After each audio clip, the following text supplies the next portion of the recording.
Hello. Hello. Good to see you again. Good to see you. Welcome back to Now We're Talking Baby. Season 2, baby. I said it before we finished, but like now we are talking baby. We are literally. We are living baby. And now we've got baby Reggie. He's ours. And he's great. He is great. Yeah. Love it when he throws up on all my new clothes and shits all up his new clothes. Yeah, we'll get into that. We've got some stories. Yeah. We've got a lot of stories. But to start with, you're probably wondering why we are not in the studio. We're actually in our house. We're in the confines of our own home, which is actually really nice. We've been in our little bubble in this house. Like we haven't really left much. No. This is where I stay now. Yeah. I feel like I'm here 24/7. Oh, we are. So we wanted to bring you guys into it, and it feels... I think right. It feels better for us. I think it feels more organic. It's like, and also just for him, for Reggie. You know, Yeah. Upstairs he's sleeping right now, but you know, this is like real life, Yeah. isn't it? So, you know, why come on in. Come on in. I mean, yes, our furniture's moved around a lot, but it's fine. We'll take it. You know, we're looking for that good shot. It's not like my OCD is going through the roof. I can tell that plant. Whoa! Yeah, I didn't even know people had moved Daniel. This is Daniel, and I grew Daniel from when he was a tiny, tiny baby. And he was actually my firstborn, wasn't he? Yes, your first vegetation. Yes. He was my firstborn, yeah. Daniel just came to me one day. There was no particular reason. But I have other ones. We've got Vera, which can you guess what type plant she is? Because I know you're useless. And it's an aloe vera plant. Hey. I know what plant it's in my house. I grew her from a baby. She's huge now. Mm-hmm. And I've got Margot Robbie. She's upstairs and she winds down the banisters. Oh, she's great. I like her. Yeah. And then we've What's this fucker? Chanel. Oh, okay. Because she's beautiful like Chanel. Is she? Yeah. And then I don't have one for the snake plant. That's really bad. But anyway, the reason why I wanted plants and to grow them was because before I even got pregnant, I thought to myself, if I can, you know, keep a plant alive, I can keep a little human alive. I think it's very safe to say that requires a lot less effort than the beast upstairs. Oh, 100%. She's not a beast. I take that back. He's not a beast. Yeah. Well, he is. He's 24/7, isn't he? Which I love. He's like 25/8. That thing you sent me yesterday on TikTok. Was it TikTok? Oh, Instagram. I'm surprised you even watched it. Accurate. You don't watch anything I send you. He is a velcro baby. He is a velcro baby is basically when you put them down, they're like, whoa, why have you put me down? And they want to be brought back up. That's literally what he's like. He's been like that since he was born. Yeah. He just likes being in our arms. And do you know what? I was lying in bed last night, basically crying over the old, I can't remember saying old videos of him, but they are old now. Old. And I just can't believe how time quick's gone. Yeah, I think time quick's gone, how time flies. How quickly time's gone. Baby brain. But first, let's just trace our steps back to, we finished the podcast, right? And you were what? How long? We had about, a month after that point? About a month. And got about a month left. I remember thinking... You don't get it. It's Kylie Jenner. Okay, thank you for that. Thank you. I remember thinking... I don't know. I think for me, the whole pregnancy, obviously, I wasn't carrying the baby, but it just didn't feel like real. Like, even up until the point that he was actually born, it didn't feel real. Yeah, I had such a good pregnancy in terms of, like, I never felt ill. Yeah. I never felt, like, sluggish. Like, so I guess for you as well, it wasn't like I was pregnant either. So basically, Em was convinced she was going to be late. And I was too, to be fair, because like, you had no signs of, like, he was coming. No. He was obviously rigging around in there, but, like, I feel like you had a very, very good smooth pregnancy. Yeah, I agree. Yeah. I know. And then it all changed. But we'll get into that. Let me tell you what's been going on this morning. So the morning's been, Reggie woke me up at about 6:30. We had a little feed. He smiles all the time now, which is so cute. He's literally on the verge of laughing, I swear to God. But only at me. No, I think it's going to be No, me. We've got a bet on, haven't we? He likes it when I whistle. No. He likes it when I do my high-pitched voice. Do it for the listeners, please. And do it right in the mic. So, right, I'm going to pretend this is Reggie, okay? No, I'll pretend this is Reggie. Okay. I go, I love you. And I hear that several times today. He does like it. He does like it. Every time, like clockwork. Yeah, he does like it. He does like it. So, yeah, we found out about the whistling thing because you can't go that high. So the only thing close to that is you whistling. Me and him laugh all the time. If he knew what funny was, he'd laugh at me first. Because me and Em have always had this thing of who's funny, and it definitely is me. So like he's. I just can't. So do you know what? If he does laugh at you first, take these years, but then eventually he'll be like, "Mum, you're not funny. Dad's funny. And then I'll have my time. So you can, I'm happy for you to be the first one that makes them laugh. So yeah, this morning we've had some giggles. Well, from me, not him, nearly him. Lots of milk, lots of screaming. Oh, he sharted all up his back. That was great. Instead of cleaning him up properly, I was like, you know what, I'm just going to shove him in the bath. I was actually going to text you last night because his hands, I don't know why, his hands stink of cheese. Well, I do know why. When you're feeding him, his hands are constantly by his face. So some milk gets in his hands, even though we put a bib on him. Like, just so you can comprehend the smell, the listeners can comprehend the smell. You know what is it like? It smells like my toenails. It's like something's infected. I know it from my toenails. That's what my toenails smell like. So like, because your toenails are infected. They don't know what my toenails smell like. They don't know what my toenails smell like, but like it's essentially it's just cheese, like, you know, that cheesy smell. Like, we know when boys like their gooch, it's like that. I think it's like when you have a dirty packet of cheese in the fridge and you leave it open and you're like, oh, that's what it's like. Yeah, okay, let's not dig him out. No, but that's not his fault. He likes his hands up. It's because right, since he was born, his hands are just constantly clenched, and like you can't even like pried them open. Like, he's so strong. He's very strong, and he just collects dust all day, every day. And honestly, like the amount of shit I pull out of his hands. He's basically curdling milk in his hands because he takes the milk and then he's always like that in his mouth. Turns it into cheese. Yeah, but then sometimes he goes like that in his mouth, and even he goes. He's like, Rah, and I'm like, yeah, that's what we have to deal with. Like when I'm feeding him, sometimes he'll whack my face. I'm like, fuck off, mate. That stinks. Like it smells so bad. Yeah, so I was going to text you last night to say bath him, but which you did. So thank you. I know. I was going to anyway because we had guests.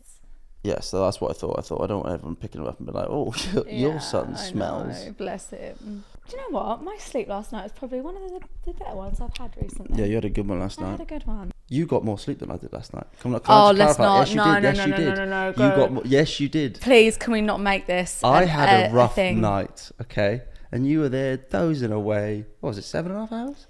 Cam, I can't even fall asleep because the anxiety I have knowing that I'm going to be woken up with a crying baby and you stood over me like this. No, I did. I changed it last night. Last night I was like, babe, he's waking up. Yeah.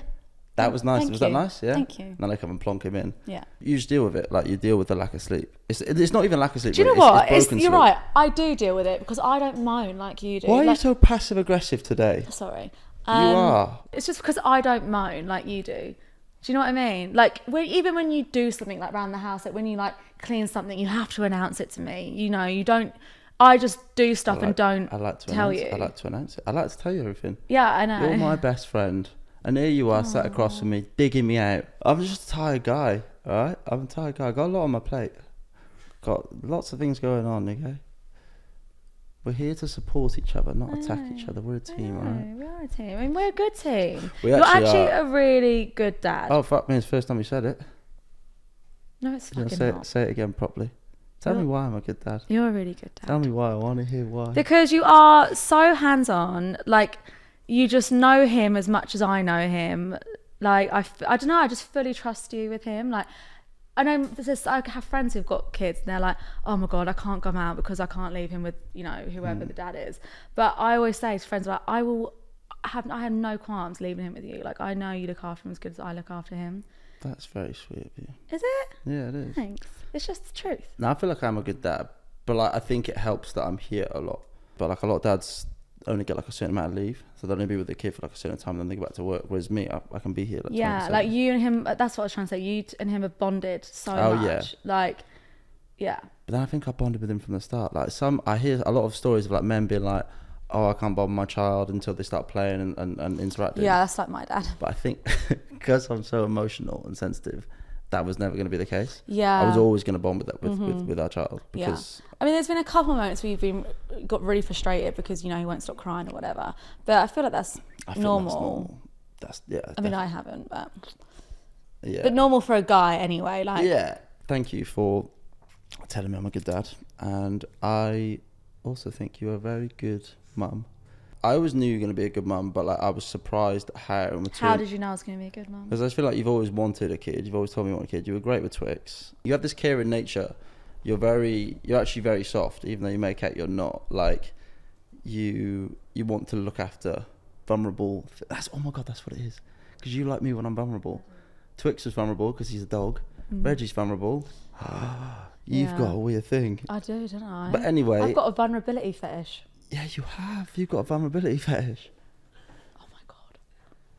Oh, It is, because every time you're No, this hungover or isn't- you're sick, you that's love when I it. love you the most, because you depend on me. No, this isn't- I love people and things depending on me. this isn't good for him though, because you're going to constantly make sure he needs you. I know. I've already said that anyway. Okay. Noted for future. Okay. Anyway, hang on. I always say it to him. I always grab him by the face and go, "You're never going to leave me." I always Oh, poor do boy. that. Oh, but anyway, you really are a great mum. Like the way you are with him, and just even in yourself, you've matured so much just in the way you handle situations outside of the baby. Like you are a different person, and I couldn't ask for anyone else to raise my child with. You change his nappies all the time, you know, do. as much as I do. I do the whole thing. You do. I even You pipe- get him dressed even and bring pipe him it- down in cute little outfits for me. I do, and I pipe his bum. Explain that one. I pipe my son's bum for a reason. They're called Frida Windies, right? You put them. It's when they got gas. You put the little pipe up their bum, and it goes, brrr, and it releases all this gas. I don't know if he likes the effects. I think like What, he told you that? Well, did no, he? but when I do it, he's like. Like, imagine you being blocked up, like you got so much shit. No, in I you, get it. and Yeah, someone yeah, puts yeah. a little pipe up your bum and relieves it. Yeah, I'd love that. I know. So I do that. I actually do that more than you do. I've only ever done it I'm once. That was the first ever time with you. You do it all the time. I think you do it for fun. I don't do it for fun. I think you do. I don't do it for fun. You It's just do. when he's got gas, I'm like, well, how can I stop this? 'Cause I think, right, because he's either going to sit in this crib and cry, or I can windy him. I'm the Pied Piper. That's me. But it's like, it's a messy scene. It is. But the first time we did it, fucking hell. Let me set the scene. It was like 4 a.m. The baby hadn't stopped crying for hours. We knew it was trap wind. We laid out, it was like a crime scene. They put change mat on the bathroom We floor. had coconut oil on the floor. We had the pipe on the floor. We had towels. We had wipes, everything. And yeah. I was so nervous to do it. But I now, know. fucking 3 a.m., I'm like, should we go do a bit of windy? He's like, yeah. Yeah. We go in the change room, boop, boop, boop, and he's chill. That's great. Yeah. I love that I would for you. honestly highly See, and this is probably why you've bonded. Yeah, from the piping. Yeah. I would highly recommend those, by the way, to parents who have a windy child. Oh They are my a fucking God, lifesaver. cannot recommend enough. They're the only things that have actually helped us when he's got wind. Yeah. All the other stuff, bollocks. Yeah, or like the Infocal, the Do gripe. bicycle legs. Try doing bicycle legs on a screaming Oh baby. yeah, who's the stiffing his amount of legs like TikToks that. we've seen where it's like, do like the "I love you" on the tummy, and I'm like, whilst he's screaming and kicking, "I love you, I love you." It doesn't I work. remember saying that. That's what we both said. We were like, all these videos are like, oh, you got a gassy baby. The baby's not gassy. That baby's just sat there like, Yeah. our baby was gassy. He was Like, severely screaming. gassy. He But did. again, you know, we've been told it's because it was from the birth trauma. Yeah. Again, we've got so much to speak about. I know. It, honestly, loads. Everyone, this is Reginald Ruston Miller Holmes Reginald Ruston. in the flesh. Live and direct. It's not a veg anymore, is he? A veg. What was the, Oh, a vegetable. The whole time he was a different veg, wasn't he? No, he's much bigger than Isn't a that pumpkin mental? now. He was just a bit of veg every week. He was. And now, look at you. I miss that cauliflower. Look at you. He's Yeah. woken up very hungry, as he normally does. Yeah, this is why we call him Big Reg, because he was 6'5" when he was born, and now he's about 13 pound. Get some ASMR here, come on. Nice, buddy. Good job. Do a good job. And I just really thought that he's like main character. This is all because of him. Yeah. Now we're this talking is- baby. Like, this is all learning for him, experiencing for him, everything's for him. I know. Everyone says he looks like you. I think he looks like me. Oh my God, did you point at you? Did you see that? No. You pointed at mummy. Oh, thanks, Reg. That's my lady, not yours. Both your parents say how much you looked like Reggie as a baby, don't they? Oh yeah, I think he looks a lot like me. Yeah, but then this is what I mean. You say that, but if you've not seen my baby pictures, I look just like him as well. He looks like my brother when I think he was a baby. He looks like I think I think all babies kind of look the same. no, there's some ugly babies. Go on. There's some ugly babies. You can't say that. No, right, okay. There's some non-conventional looking babies out there, I'd say. And do you know what? No bias. He's actually a very good looking baby. He is I will hear it no gorgeous. differently. I think it's his chubby cheeks. Just got good facial structure, isn't he? So his eyes are like blue. They're big and blue. And I always, didn't I say, babe, when I was pregnant, I wanted to have your blue eyes? Yeah, So, your daddy's blue eyes. But then there's a myth that babies' eyes can be blue up to 6 months and then they change. Yeah, well, baby's eyes, apparently, his final destination of eye colour is not decided until like 6 months. Yeah, that's literally what I just said. So at the moment, they're like blue, green, my colour. Yeah. You got daddy's eyes. I feel like he's just like perfectly in proportion. You know, some babies have like really big heads. Oh, stinky shit. Really? Yeah, he did it in my hand. I thought it was just fine, but you pooped. Oh my god, maybe we can change your nappy on camera. Probably not. Probably not. That's not something people want to see. Well, I don't know, maybe. Most of them do look a bit alien-like. Yeah. But I feel like you don't look alien. He's got a cute button nose and his chubby cheeks. He's got a little monobrow. Yeah. Oh yeah. Em said the other day, she was like, "Oh, can I pluck his monobrow?" And I went, "No, you're not fucking plucking his monobrow. He's 8 weeks old." Yeah, but it wouldn't hurt. You're not letting mummy pluck your monobrow. We'll try one strand. No, and we're see not. how he He reacts. doesn't need it. But he's a devil No, in he's disguise. not. He's not. No, a but devil. he's a cute devil. He's actually very inquisitive and very. I think like his. I don't know if all babies are like this. I'm assuming so, but he's very like. He makes me laugh just watching. Like I could watch him all day. Oh, we just sit there in silence just watching him. Like, Nice. do you know what I mean? Like, it's so cute. Like his noises. You'll do this. He'll go. Yeah, Oh. yeah, And that one was lip. yeah. That's one of our favourites. He does a really cute sound. Do the one we like. Oh, that. He goes all the time. It's so cute. You watching mummy?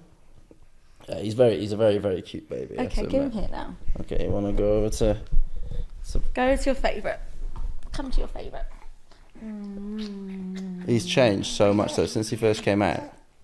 Oh, Like, yeah. He was so small. He was the size of a what was it? I bought you a chocolate twist from M&S. He's the same size as a chocolate twist. Same size as the chocolate twist. He from was M&S. so small. I know. But he came out. He's still got him now. Obviously, he's got really gangly legs, like long legs, which he gets from me. Yes. And his toes are a mixture between our toes. He's got a big gap between his first and second toe, which Yeah. I have. Oh my god, me and Disgusting your feet. mum, I think the listeners will remember Catherine, your mum. We were changing his nappy. I don't really say this. We were changing his nappy together. And I went, Don't say oh, this. he's got, I was like, oh, look at your big balls, like that. Like, and then I went to her, oh, he takes after his father. And then she goes to me, oh, well, he takes after his father. Yeah. Nice. Nice. Love that. Isn't that funny? It's 3 generations of big balls. That's what we like. While we've got him here, should we discuss the reasoning behind his name? Because you kind of touched on it in your socials, but I think it'd be nice to chat about it. Yeah. So it was a no-brainer, wasn't it? When I told you about the name, it was a no-brainer. There's never No, an option B. at first, I didn't like it because I kept thinking of Reggie Cray, and I was like, don't like it. The real reason behind it is simply because it was my granddad's name. Yeah. Yeah. And yeah, it was just, I don't know, it was just something I always wanted to call my son, was after him, like, because I loved him so much, and, you know, he's been out of my life for so long now, and I just knew it, you know, means so much to my mum, and I just loved the name, ultimately. Yeah, Just loved it. I've really gotten to like it, and I don't Yeah. think, like, there came to a point when I went, yeah, actually, I like that name, let's go for it, and I couldn't see him as any other name. Yeah, obviously it's my granddad's name, but, you know, because the reason why I got Twix was because... Oh, yeah, sorry. Yeah, so the reason why I got Twix is because of my granddad. That's like his dying wish was for me to... Well, he was supposed to be a white cat, but then my mum was allergic to cats.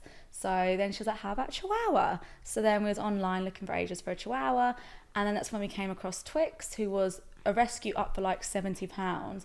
And I was like, no, I don't want to go see him. I don't want to go see him. Eventually went to go see him. Fell in love, obviously. And I just always felt... I know it sounds weird. I'm not that spiritual, but I just always felt my granddad in Twix. And the connection that Twix had with my nan, like there just was a special bond between my nan and Twix.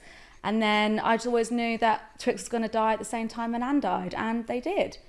And so then I found out I was pregnant with Reggie a month after Twix died, and it just all kind of made sense. Like I just felt like there was like some sort of like spiritualness in there. So yeah. That's nice. No, I like the name. I think it really suits him. It does. Little Reg. It's like a classic name, isn't it?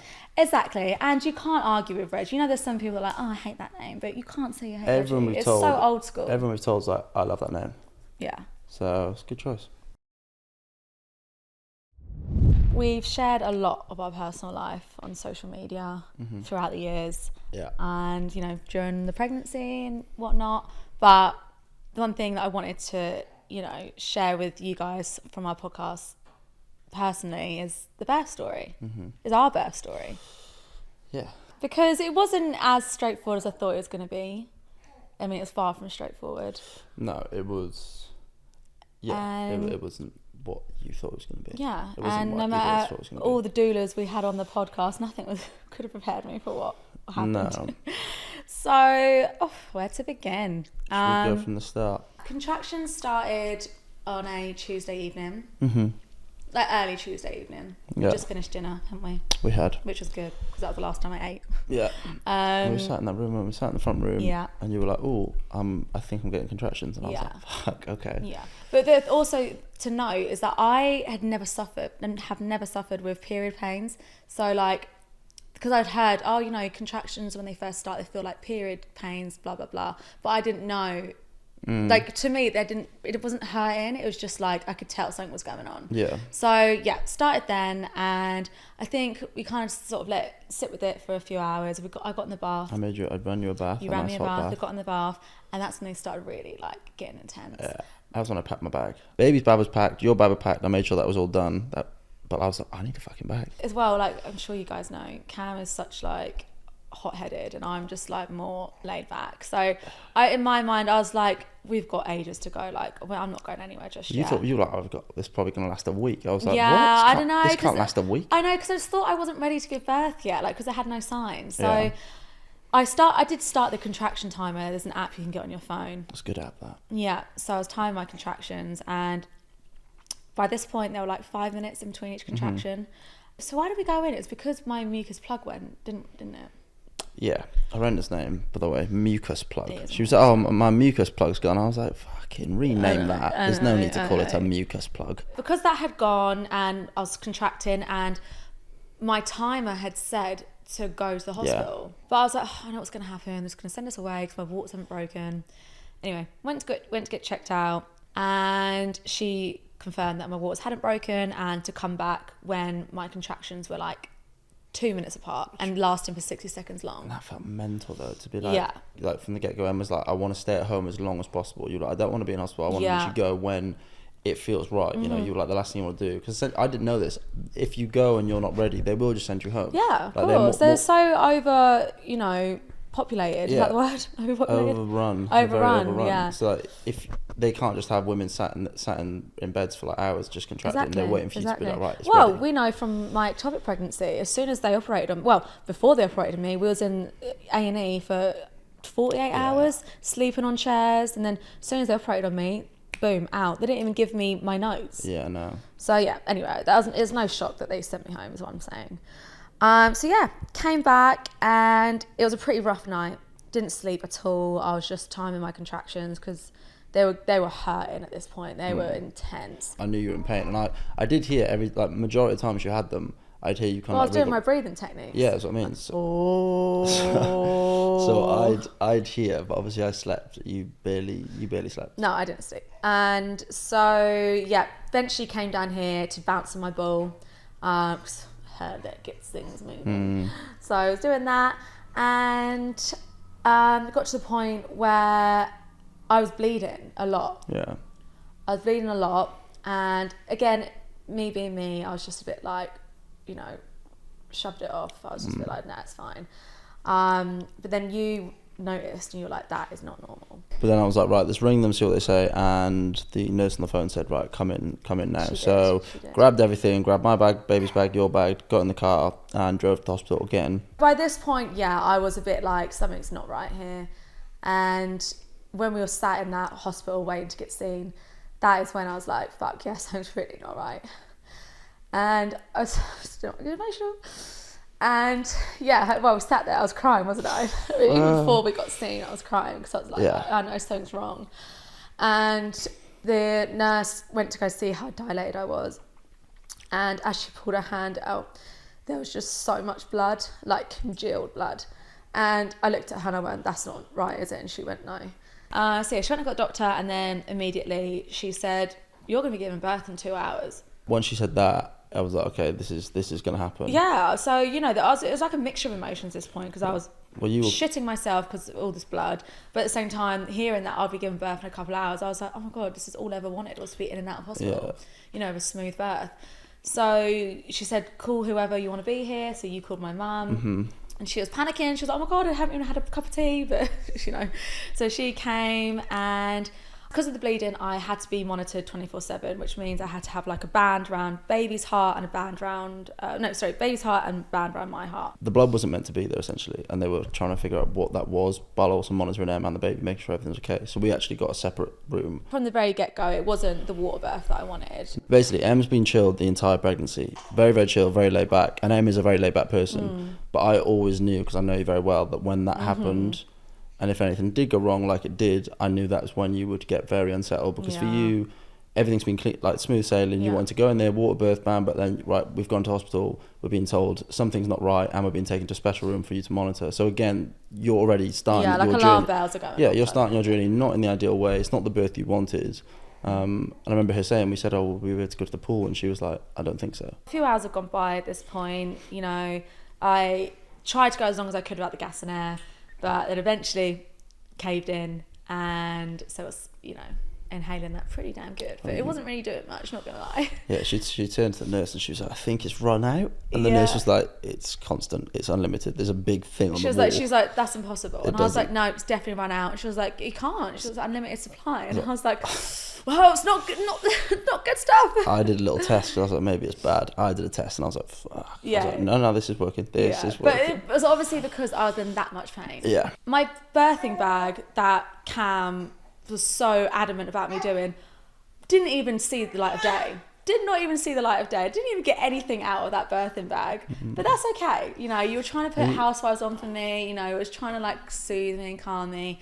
And, you know, was getting checked to see how dilated I was. And, you know, hours had gone by and I was only like 4 centimetres dilated. So only an extra centimetre dilated at this point. And I was drinking a lot of liquid, but I wasn't passing urine. No. So at this point, they attached a catheter to me, which isn't the nicest thing, by the way. And it's very degraded. Yeah, you got a bag of piss. Bag of piss attached to you 24/7. But the plus side right now was the bleeding had subsided. So they said that they could wheel me into the birthing pool unit. So we got wheeled in there. Took all of our stuff over. Took everything with us, and the contractions were just so painful, so painful. Like it didn't feel like it was normal. So midwife checked to see how dilated I was when we got in there, and again, as soon as she pulled her hand out, all this blood was just all over her, and she was like, "You shouldn't be here. You need to go back to be monitored." So we popped back to the monitoring ward, and it was at this point as well. I told them that I hadn't been to the toilet in a couple of days. Oh God, yeah. So they'd given me these 2 huge pessaries like that, honestly, to put up me. In between contractions, by the way. My contractions were like, I was getting like a 60-second break in between contractions. So you can imagine in those 60 seconds, me quickly trying to put these things up my arse. Like, it was chaos. It was chaos. That was the tricky part. Yes. You were literally like mid contraction. Mid contraction, having to put this and up my I arse. was like, And then Cam was like, "Shall I help?" And I was like, "No." But as soon as I put them up, I actually need to go to the toilet. But when you sat down in the toilet, the pain, it wouldn't allow anything to come out of me. So that was just pointless. The toilet contractions were horrendous. Yeah, Emma would be sat on the toilet. I'd be God. kneeling on the floor so she could use my shoulders for support. And I'm essentially just... You're just my face is pretty much just really close to the piss smell, and I'm there like, let's just take it. It's just, yeah. I think you had splashback in your face, but you had to take it. So yeah, we're back in the monitoring ward now, and I think it's been like 20 hours at this point. So it got to the point where I couldn't take it anymore. I really, really couldn't take it anymore. So I said I need an epidural. Yeah. And because they knew I didn't want an epidural, they're like, "You sure? You sure?" I said, "Yeah." Well, you were very against an epidural from the get go. I just really wanted to boss giving birth. You know, we had all the experts come on, and I thought I was so clued up. I read all the books, and I just thought I'd be able to do it naturally without any pain relief. I thought, you know, I'm just going to embrace it. All women do this. I can do this. I needed help. So yeah, I just asked the epidural. I remember saying to you though, and my mum said this, is like there's no prize for the pain. Like you don't know, at the end of it, if you get through it without any help, no one goes, oh well done, here's a prize. Like you at that point, seeing the pain you were in, I was like, just do it. Like if that's what you need, if that's what's gonna help you, then we'll just do it, and we'll deal with whatever comes from it. But at this point, I did not care. I was like, give me that fucking epidural. So yeah, they inserted it, and oh my god, when they inserted it. Oh, I hated that. Bear in mind, did you see the needle? Yeah, the needle was huge, absolutely huge. And so they had to be really precise, obviously. But in between contractions, it's really hard to keep still because you're in so much pain. But then we finally did it. And then as soon as we put that needle in, an electric shock went through my whole body. And the noise you made, I can still like hear that noise. It was honestly, it was just pain. It was pure pain. Yeah, it was painful. So this epidural finally started to kick in. I'd say it took about 20 minutes. And even just to be able to breathe like semi-normally was just an amazing feeling. So I was so happy that I could finally feel it working. But it never got to its full potential. I didn't feel like it got to its full potential. I was constantly begging the nurse to give me top-ups, like more and more top-ups, and she was obviously quite young. She was trying to do things by the book, and she kept saying, I can't, and luckily another nurse came into the room, and she saw how much pain I was in, and she just topped me up to the max. She just put all what was left of that into me. That was great. And eventually I got checked again to see how dilated I was, because they only came around every 3 hours to kind of check how dilated I was. They do it every 2 hours to check. Yeah, they can't do it any more often than that, but that's fine. And I think I was 5 centimetres. Yeah, it hadn't dilated much more than literally from when we first came in. So I was about 5 centimetres, bearing in mind, we're 22 hours deep into this by now. And I was like, for fuck's sake. And they was like, well, it's up to you what you want to do, but, I said, yeah, I want to wait. So waited some more time, but by this point the first epidural had completely run out. And the pain came back with a vengeance. And by this point I just honestly thought, like, can you die from pain? It was just crazy. Like, I just thought it would never be that painful, and I hated that I didn't have a better experience, because it was this point where I was just like, oh my god, I don't know what's going to happen to me. And and then I had to beg them for another epidural, and it just took so long. Because by this point everyone was changing shifts. All the nurses, all the doctors were changing shifts. So everyone had to do a handover, and it just felt like the worst hour of my life. For me, and again, it is all about you. It was your birth story, but like, I think they don't tell partners how much pain you're going to see your partner in.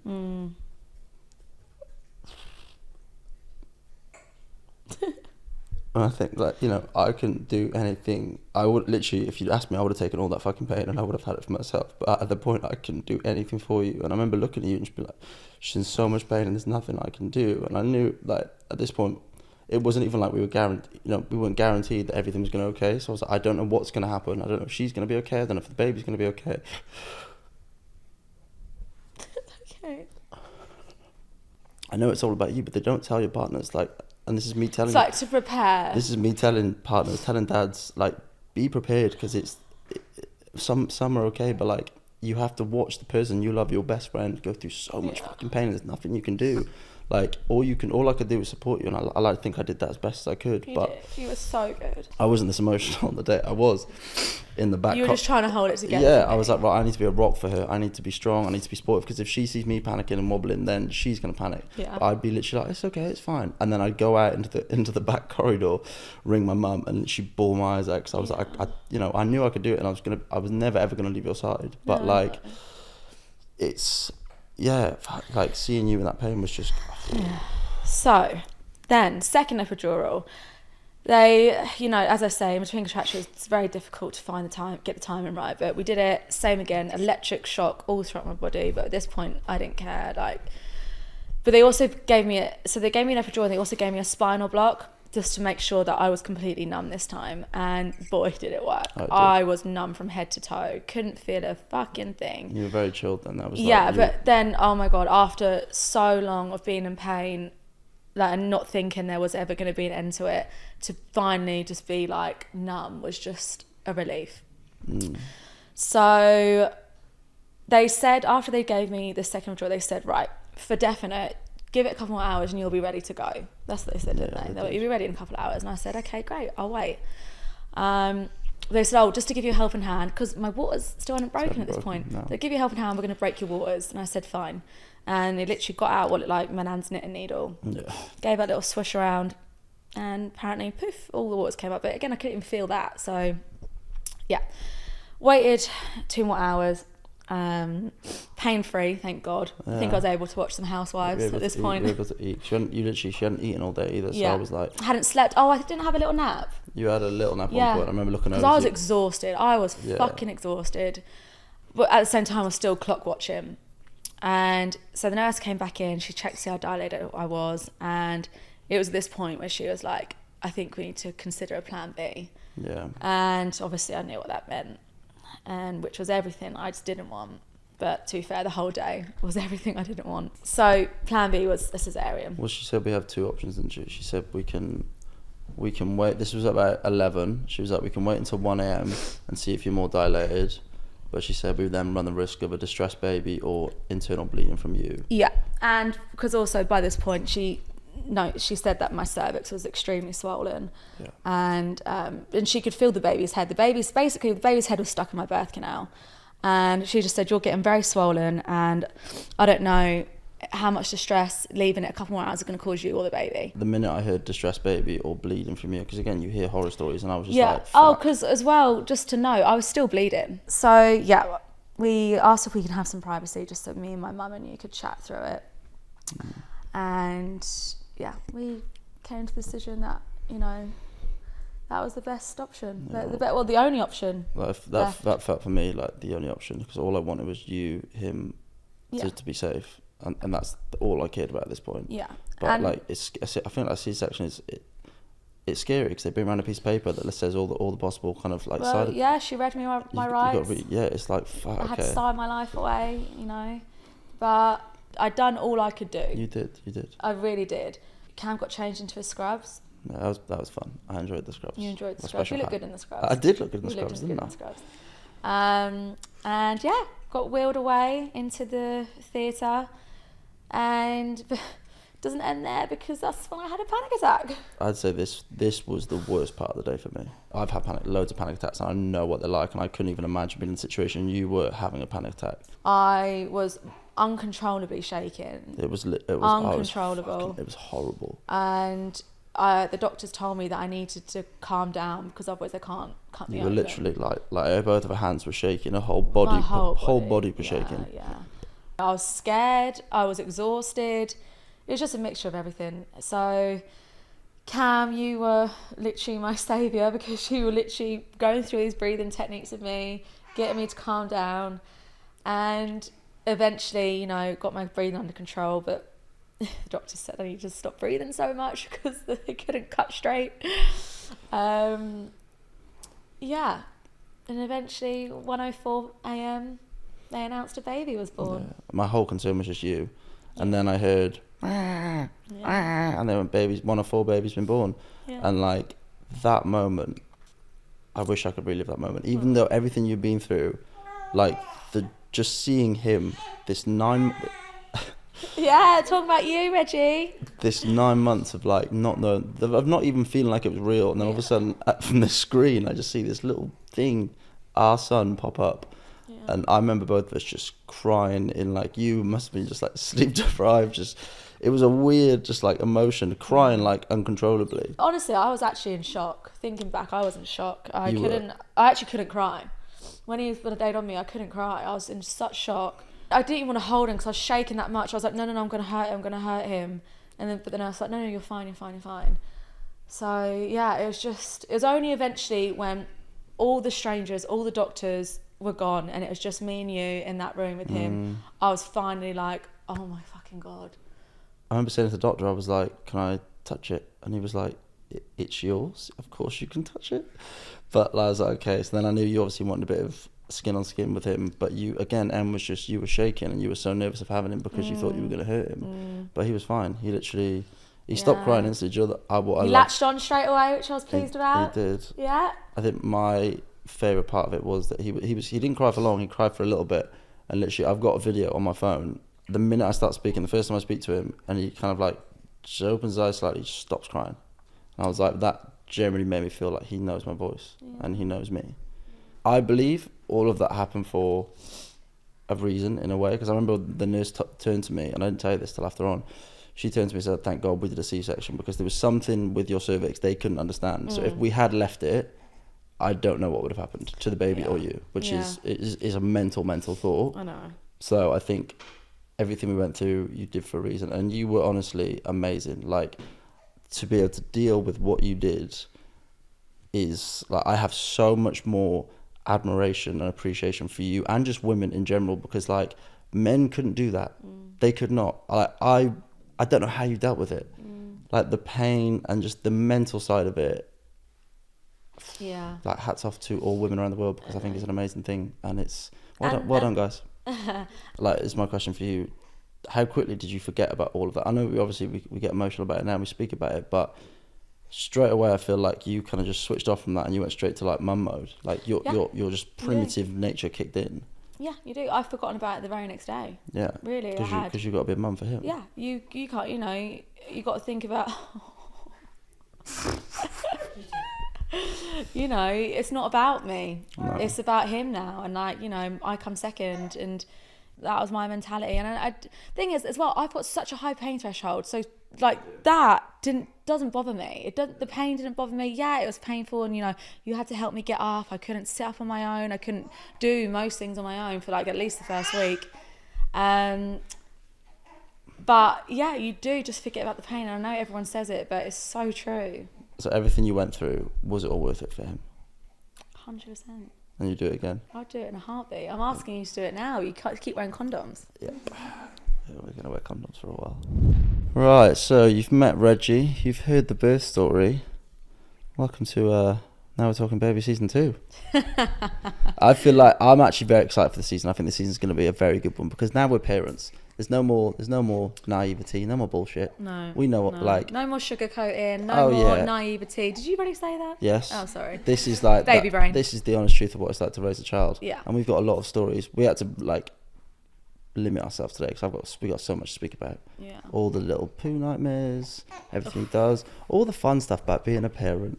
Yeah. We've got some great guests. All the stuff no one tells you about. Yeah. All that fun stuff. You're in store, guys. You really are. Remember, guys, if you want to send us a message, write us a letter, send us a pigeon, you can email us on nwtb@jampopproductions.co.uk. That's November Whiskey Tango Bravo @jampopproductions.co.uk. Or you can write into our socials @Now We're Talking Baby on TikTok or Instagram. Smash that. You do. That's just ingrained into my head. Oh my God. I'm so good. It's like you revise it in your sleep. I think I do. Reggie, you got any last words for your listeners? Come on. Say something. Say something.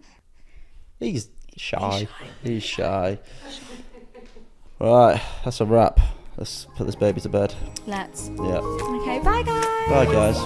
Now we're talking, baby.